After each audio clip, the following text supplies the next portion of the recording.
Olá, meu irmão, minha irmã, paz de Jesus e o amor de Maria. Meu nome é André e hoje eu estou na coordenação diocesana do Ministério de Formação aqui na Diocese de Bauru.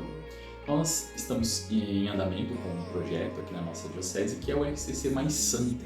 E através desse projeto, os irmãos têm gravado alguns vídeos sobre alguns temas e direcionado a você, que é servo participante dos grupos de oração na nossa diocese. Hoje, igualmente, nós vamos falar nesse vídeo sobre um tema muito importante, sobre a nossa vida de renovação. Nós vamos falar sobre o jejum.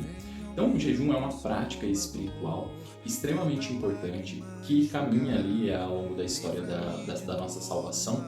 Nós encontramos no Antigo Testamento e encontramos também no Novo Testamento várias experiências, vários momentos, várias orientações, direcionamentos a respeito, vindo de Jesus e até dos apóstolos depois da ascensão de Jesus a respeito do jejum.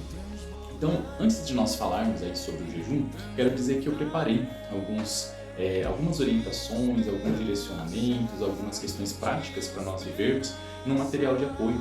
Então ele está bastante abrangente, com vários direcionamentos e várias dicas, também de uma forma simples, para que você possa vivenciar o jejum na sua vida, no seu dia a dia. A primeira coisa que nós precisamos entender a respeito do jejum é que ele é uma experiência de oração. Então o jejum, ele não é uma prática que a gente faz simplesmente quando nós estamos nos momentos de dificuldade, quando nós estamos em batalhas e combates espirituais, quando a gente quer buscar uma graça da parte de Deus. Não, o jejum ele é uma experiência de oração. O que é oração? Oração é o encontro do nosso coração com o coração de Deus. Oração, então, é o nosso relacionamento com Deus. Oração é o nosso diálogo, é a nossa amizade, a nossa intimidade com Deus. Então, o jejum ele está dentro desse contexto. Então, mesmo quando nós não estamos em tempos de combate, em tempos de batalha, em tempos de novenas, em tempos de cerco de Jericó, de jejum de Daniel, não. Nós vivenciamos o jejum na nossa vida, no nosso dia a dia, porque nós rezamos todos os dias, porque nós nos encontramos com o Senhor todos os dias. Então o jejum ele está dentro desse contexto, ele é uma experiência de oração.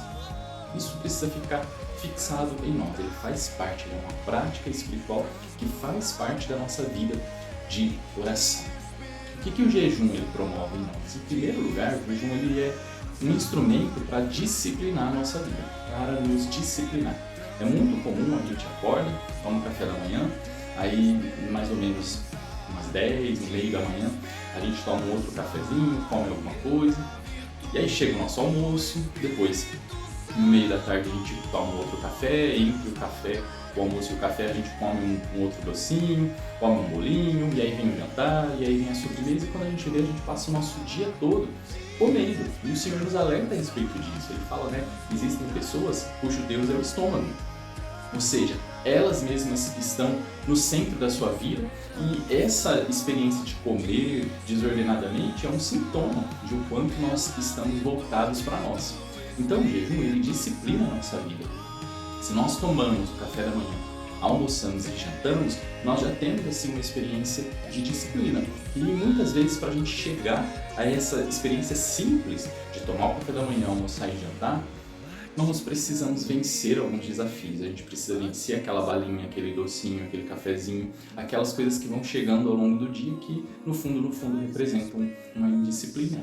Uma indisciplina que, como eu disse, é demonstrada nessa desordem de alimentação, mas que ela está instalada em outras áreas da nossa vida. Então o jejum é uma experiência de nos disciplinarmos, de não deixarmos que o alimento, ou a gula, ou o comer desordenadamente governe a nossa vida. Então o jejum ele vem como um instrumento para nos disciplinar. E a disciplina ela é extremamente importante para aqueles que querem progredir. Então São João Bosco ele fala assim, sem disciplina a gente não tem nenhum tipo de progressão espiritual. Então nós precisamos nos disciplinar. E o jejum ele é um instrumento para nos disciplinarmos. Então através do jejum eu vou tomar meu café da manhã, não vou almoçar e vou jantar. Esse é um exemplo, Eu estou me disciplinando. Ao longo do dia eu vou ter muitas oportunidades de quebrar esse compromisso, mas eu vou lutar contra isso em vista da disciplina, certo? Então o jejum ele vem com esse objetivo, ser esse instrumento de disciplina na nossa vida. O jejum é uma forma de penitência também. Então nós sabemos, o nosso Senhor, ele doou a vida dele. Jesus, ele se entregou, Jesus, ele sofreu, como a gente vai encontrar lá em Filipenses 2, todo o esmagamento, todo o esvaziamento de Jesus na sua paixão, morte e a ressurreição. Jesus, a entrega de Jesus, a forma que Jesus utiliza para nos salvar é uma forma de dor, de sofrimento. Então, quando nós vivemos a experiência do jejum, nós também vivemos essa experiência de esvaziamento, de esmagamento, e isso tudo nos une a Cristo. Então, o jejum é uma forma de penitência, vai ensinar o catecismo da igreja, que nos une ao Cristo sofredor. Então, o jejum nos disciplina, o jejum é uma forma de penitência. Então, quando nós olhamos, para a palavra de Deus, nós vamos encontrar que o jejum ele vinha como uma experiência penitencial, tanto no Antigo quanto no Novo Testamento. E é isso que também nós somos convidados a viver.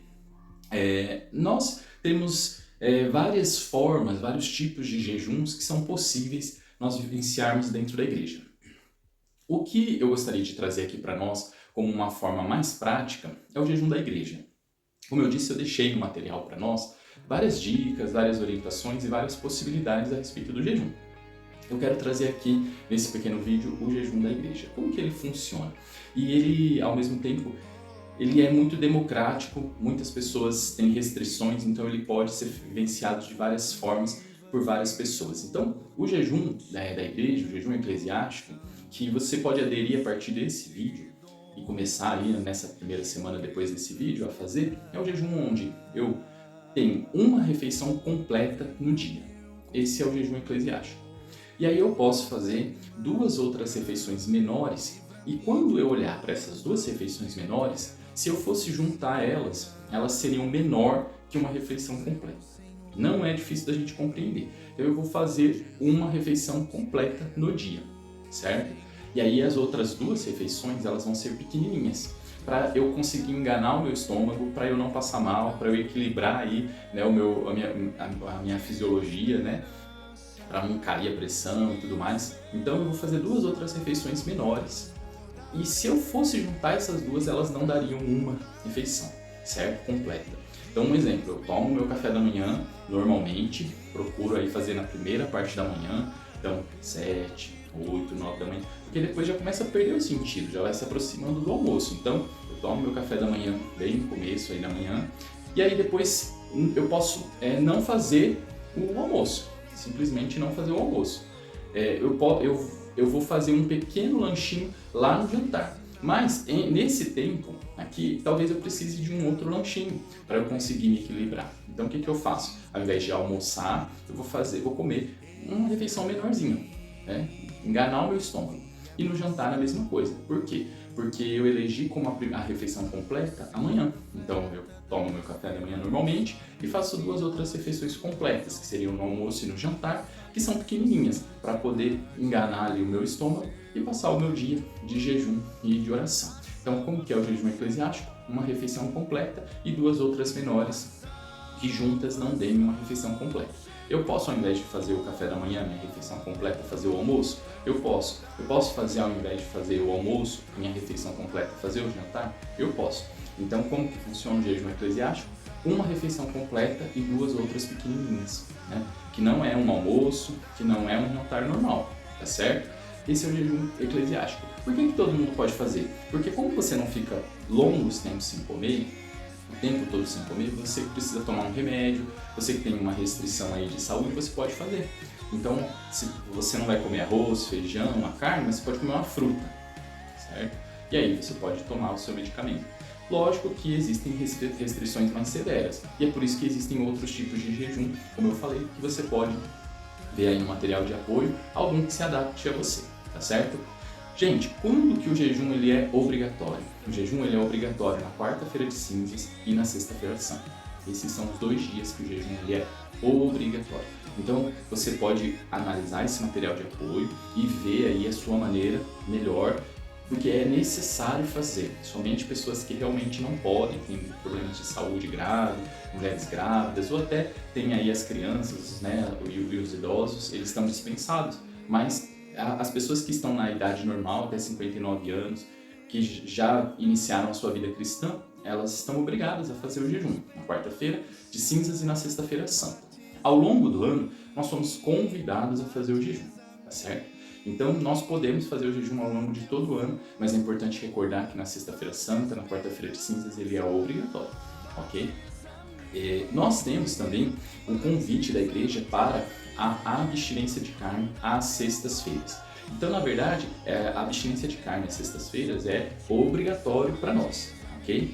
Porém, no Brasil, a igreja concedeu, liberou nós que estudamos na igreja do Brasil a trocarmos, ao invés de fazermos a abstinência de carne, nós fazermos uma outra prática de oração, de caridade, de penitência. Então, nós podemos fazer outra prática ao invés da abstinência de carne. O que é importante a gente lembrar? Que é obrigatório fazer essa prática nas sextas-feiras, ok?